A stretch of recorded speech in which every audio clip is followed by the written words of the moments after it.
Hi guys, LC here, lifetime conservative and Christian. So today I want to talk to you a little bit about some of the deaths that have been going on. We've had 2 suicides lately. It's pretty prominent names. Kate Spade, who's a fashion designer, and Anthony Bourdain, who you've probably seen on the Food Network channel and CNN. He was a chef, and he kind of made a name for himself going around and seeing interesting and strange, dangerous places, meeting new people, eating new things. They were both people who were very famous, very well known, and for us who are neither of those things, pretty much considered to be celebrities. We have a tendency to think that just because a person is rich or famous that they have no problems, that their life is something that's perfect, and that they never get depressed. They don't ever think that life is meaningless. Now, obviously that's not the case.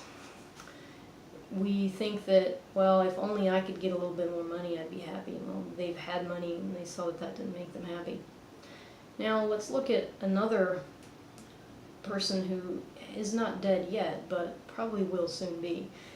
Lately, we had the announcement by Charles Krautheimer, and if you don't know who he is, he's an incredibly brilliant man.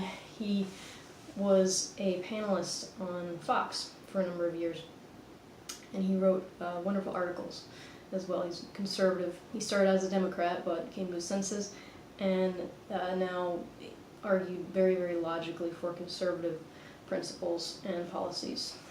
Now, you may not know, but he was paralyzed from the chest down after a diving accident, which was very sad, especially because he had just graduated from medical school.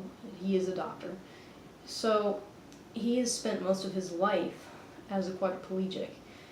Now, these last 8 months, he was in the hospital after having surgery. He had a lot of complications after that, just basically a cascade of poor outcomes. And now he has realized, or has been informed, that the cancer has returned. And it's a very aggressive form, and he's given only a few weeks to maybe a month or so to live. However, he feels that he has lived his life as it should be lived, and that he has lived a very full life. Now, he is going to fight to the end, just as he is fighting now. And that brings up another topic, is you hear a lot of people, they say that they lost their battle with this disease or that disease. You know, we're all going to die, so it's not like you lost the battle to a disease.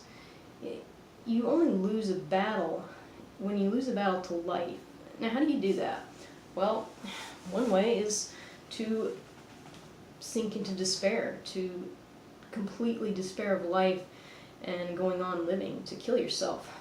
In my mind, that's losing your battle.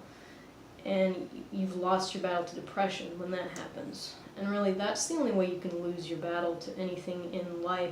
If you keep fighting, if you keep trying to go on with your life, to live the best life that you can, and to value your life, that you will never lose your battle. Even if you die of the cancer that you've been fighting, you haven't lost your battle to cancer. You've won. You have to die at some point. We all do. You know, the Lord tarries. We will all die. 100 years from now, none of us who are alive right now, save for maybe a few newborns, will be alive.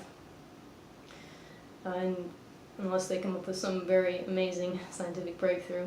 So I'm going to follow up this video with one about what it means to value life and why that is so incredibly important, and why the only real way to value life is from a Christian, a Judeo-Christian viewpoint. So until then, MAGA.